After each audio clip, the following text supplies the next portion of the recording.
Assalamualaikum warahmatullahi wabarakatuh. Perkenalkan, nama saya Muhammad Al-Fatani dengan NPM 2301020037. Saya akan sedikit mempresentasikan yaitu tentang infrastruktur teknologi informasi dan perkembangan teknologi. Nah, yang pertama itu era digital. Infrastruktur teknologi informasi atau TI merupakan tulang punggung era digital. Ia mencakup semua teknologi yang memungkinkan penyimpanan, pengelolaan, dan transmisi informasi, dari jaringan komunikasi hingga perangkat keras dan perangkat lunak. Infrastruktur TI memungkinkan kita untuk terhubung, berkolaborasi, dan mengakses informasi dengan kecepatan yang belum pernah terjadi sebelumnya. Selanjutnya yaitu telekomunikasi, evolusi dan jenisnya.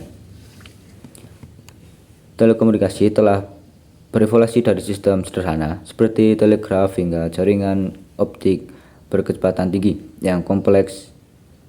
Perkembangan ini telah memungkinkan transmisi suara, data, dan video secara instan di seluruh dunia.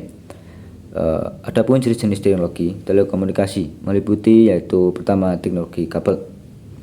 Teknologi kabel merujuk pada metode pengiriman data atau informasi melalui media fisik berupa kabel. Data ditransmisikan sebagai sinyal listrik atau cahaya yang berjalan di sepanjang kabel. Keunggulannya meliputi kecepatan transmisi yang relatif tinggi atau tergantung jenis kabel, keamanan data yang lebih baik karena transmisi terisolasi dari interferensi eksternal, dan stabilitas koneksi yang lebih andal. Namun teknologi kabel memiliki keterbatasan dalam hal fleksibilitas dan mobilitas karena membutuhkan infrastruktur kabel yang terpasang secara fisik. Selanjutnya yaitu teknologi nirkabel. Teknologi nirkabel mengirimkan data atau informasi meliputi gelombang elektronik tanpa menggunakan media fisik seperti kabel. Sinyal transmisi melalui udara atau ruang hampa. Keunggulan utamanya adalah fleksibilitas dan mobilitas yang tinggi karena tidak terikat oleh kabel. Penggunaan dapat bergerak batas selama berapa dalam jangkauan sinyal. Namun teknologi nirkabel rentan terhadap invertasi atau masalah keamanan data yang lebih tinggi, atau karena sinyal dapat diinterpretasi dan kecepatan transmisi yang dapat dipengaruhi oleh berbagai faktor lingkungan. Contohnya itu termasuk gelombang radio, wifi, bluetooth, dan jaringan seluler. Selanjutnya yaitu internet jaringan informasi dunia. Internet awalnya sebuah proyek penelitian bernama ARPANET telah berkembang menjadi jaringan global yang menghubungkan miliaran perangkat dan orang di seluruh dunia. Arsitektur internet didasarkan pada protokol TCP atau IP yang memungkinkan komunikasi antar perangkat yang berbeda. Lainnya internet utama meliputi yang pertama yaitu World Wide Web atau WWW. Bisa disebut dengan sistem informasi global yang diakses melalui browser web. Yang kedua yaitu email atau sistem pesan elektronik. Yang ketiga yaitu streaming atau transmisi data meliputi secara real time. Yang keempat yaitu e-commerce atau transaksi bisnis melalui internet seperti Gojek, Shopee, dan lain sebagainya. Selanjutnya yaitu integrasi dan interkoneksi. Telekomunikasi, internet, dan teknologi nirkabel saling berintegrasi untuk menciptakan ekosistem digital yang kompleks dan saling berhubungan.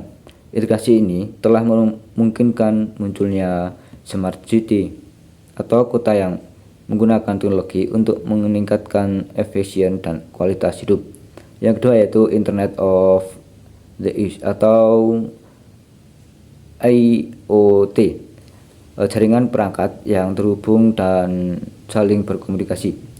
Dan yang ketiga yaitu cloud computing atau penyimpanan dan pengelolaan data melalui internet. Selanjutnya yaitu ada dampak dan tantangan di era digital. Perkembangan infrastruktur TI telah membawa dampak positif yang signifikan, termasuk peningkatan efisien, akses informasi, dan inovasi. Namun juga ada tantangan yang perlu diatasi, yaitu ada dua. Yang pertama yaitu keamanan siber. Semakin berkembangnya infrastruktur TI, semakin besar pula kerentaan terhadap serangan siber. Data sensitif, infrastruktur kritis, dan sistem operasi menjadi target utama. Serangan seperti perantasan, malware, pencurian data canggih, pelatihan personal keamanan, dan pengembangan kebijakan keamanan yang efektif. Dan yang kedua yaitu kesenjangan digital. Akses terhadap teknologi dan infrastruktur tidak merata di seluruh dunia dan bahkan di dalam suatu negara. Kesenjangan digital ini menciptakan ketidaksetaraan akses informasi, pendidikan, dan peluang ekonomi. Dan yang terakhir yaitu privasi data. Pengumpulan dan penggunaan data pribadi oleh pergunaan dan pemerintahan menimbulkan kekhawatiran terhadap privasi. Tantangan ini membutuhkan regulasi yang kuat untuk melindungi data pribadi, transparansi dalam penggunaan data, dan mekanisme untuk memberikan kontrol kepada individu atas data mereka. Selanjutnya itu kesimpulannya ya. Kesimpulannya yaitu infrastruktur teknologi informasi merupakan kunci untuk kemajuan ekonomi dan sosial. Perkembangan terus-menerus dalam teknokomunikasi, internet, dan teknologi nirkabel akan terus membentuk cara kita hidup, bekerja, dan berinteraksi. Mengatasi tantangan yang akan sangat penting untuk memastikan bahwa manfaat teknologi ini dapat diakses oleh semua orang. Mungkin cukup sekian dari saya. Assalamualaikum warahmatullahi wabarakatuh.